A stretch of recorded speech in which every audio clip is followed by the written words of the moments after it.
Mga kasabong, ito yung ating crossbill sweater. Crossbill sweater na broodcock, no? Ito napansin ko kaninang umaga, mga alas 9 ng umaga, napansin ko iba na yung tunog ng kanyang tilaok, no? Nagiba yung boses ng kanyang pagtitilaok. Kaya naisip ko talaga na magkakahalak, no? Magkakahalak siya.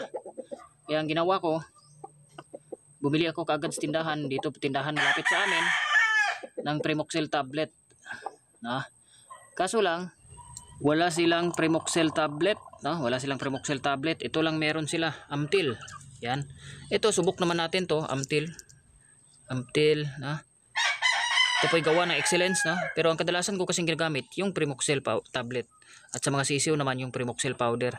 Kaya ito lang nabili ko sa tindahan kasi malayo pa yung bayan dito sa amin, no? Ito antibiotic naman to, pwede natin ito ibigay, at ito subok ko na rin to dati, no? Effective naman.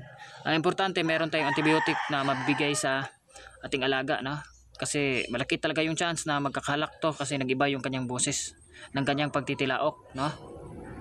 Ganyan, no, sa mga baguhang sabungero dyan, pag mag-iba yung tunog ng tilaok at tilaok ng yung mga alaga, malaki ang chance magkakahalak yan.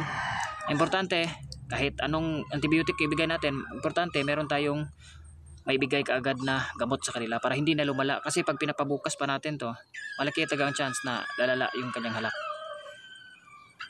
Okay, thank you.